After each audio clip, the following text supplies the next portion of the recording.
우리가 고스톱 치면서 옷 벗기 할 때 왜 재밌습니까? 하나하나 벗겨질 때 재미가 있잖아요. 그죠? 고스톱 칠 때 옷 벗기 게임도 하잖아요. 안녕하세요. 셰프 언니의 행복한가의 대표 한재원입니다.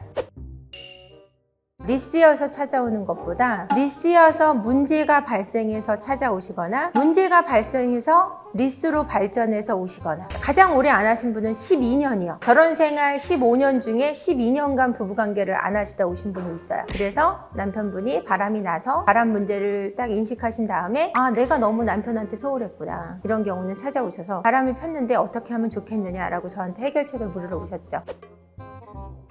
상대방에 대한 이해도가 좀 높아져 있다는 느낌이 들고요. 12년의 리스였던 것이 문제가 됐기 때문에 부부관계에 조금 더 적극적인 자세가 되고 서로 노력하고 있다는 걸 저한테 얘기를 해주세요. 리스가 해결되면서 두 분이 정서적으로도 많이 합쳐지고, 정서적으로 합쳐지면서 리스 문제도 해결되고 있다는 거를 증명해 보이시는 것 같아요. 제가 볼 때는. 남편분하고 관계가 마음에 드세요? 라고 여쭤보거든요. 좋다고. 다른 사람한테 뺏길 뻔했던 사람이고 다시 찾아와서 본인한테만 열중하고 부부관계를 함께 하다 보니 이제는 다시 날 사랑한다는 느낌이 든다고 말씀하세요.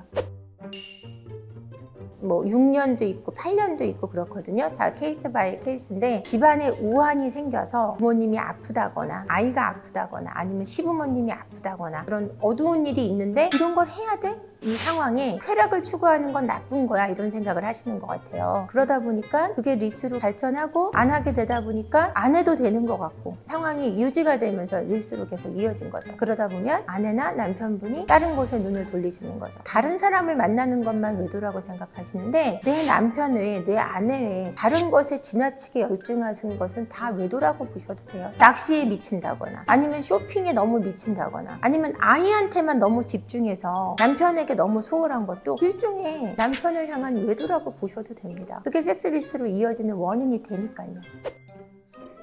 제가 아는 외국에 있는 대학에 나오신 전문직인 남자분이 있으신데, 그분은 결혼 전에 너무 일본 야동으로 너무 많이 자기 그걸 하다 보니까 결혼 후에 성관계에서 성관계가 되지 않는 거예요. 그러니까 그분은 결혼 후에도 계속 일본 야동하고 하시는 거죠. 그래서 아내분이 너무 힘들어 하시는 거예요. 힘들게 시험관을 해서 아기를 한 명 낳았긴 했는데 그 문제는 해결이 안 되는 거예요. 남편분이 야동 보는 걸 포기하셔야 되는데 본인은 그거 외에는 성욕이 생기지 않는다. 일본 야동 배우 중에 굉장히 유명한 분이 있던데 그분의 야동을 그렇게 즐겨보고 그분이 아니면 성욕이 생기지 않아서 관계를 못하고 있다고 해서 결국은 헤어지시기로 결론을 내려서 소송까지 갔습니다. 오겠지만 저한테 좀 때리는 게 좋아요 라고 얘기하진 않죠. S성향, M성향 해서 아시죠? S하고 M이 뭔지. 그래서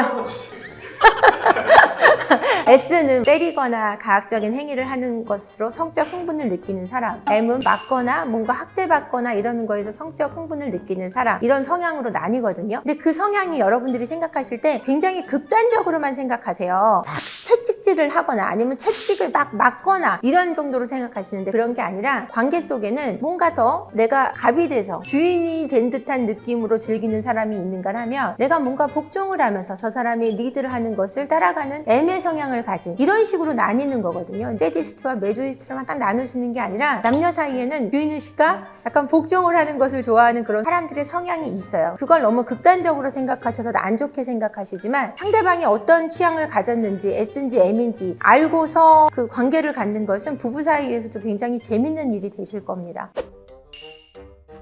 상담을 하러 오셔서 이제 리스인 거를 제가 당연히 알죠. 섹스 리스시죠? 라고 물으면 거의 90%가 네 라고 얘기를 하세요. 그들이 멀어진 이유가 뭔지를 찾잖아요. 그러면 서로 정서적인 부분이 먼저 합쳐져야 그래야 섹스를 할 수 있습니다. 사이가 어색하면 어색한 관계를 가져야 돼요. 침대 위에서도. 그러니까 둘 사이가 어색하지 않도록 만들어주는 게 제가 첫 번째 역할이고요. 정서적으로는 많이 어색하지 않지만 누가 먼저 시작해야 될지 모르겠어 하시는 분들이 있으세요. 하고 오세요 라고 제가 시킵니다. 이번 주에는 부부 파티를 1번, 부부 파티를 2번, 3번 해도 되지만 2번 이하로 하시면 안 돼요. 이런 식으로 숙제를 내드리고, 네, 다음 주까지 숙제를 해오세요 하고 제가 카톡으로 보내드려요. 그래서 다음 주까지 한번 하세요. 딱 이렇게 얘기를 해요. 그러면 빵 하고 터지시죠. 그리고 되게 쑥스러워 하세요. 하셨습니까? 그러면 남편이 피곤하다 그래서 어쩌고저쩌고 이렇게 못하신 분들은 그럼 다음 주는 2번, 3번 하고 오라 그러면 막 화내시는 남편분도 있었어요. 3번을 어떻게 하냐고. 나이가 좀 있으신 분이시긴 했는데 3번 하라 그랬다고 화나셔서 제가 좀 죄송했던 기억도 납니다.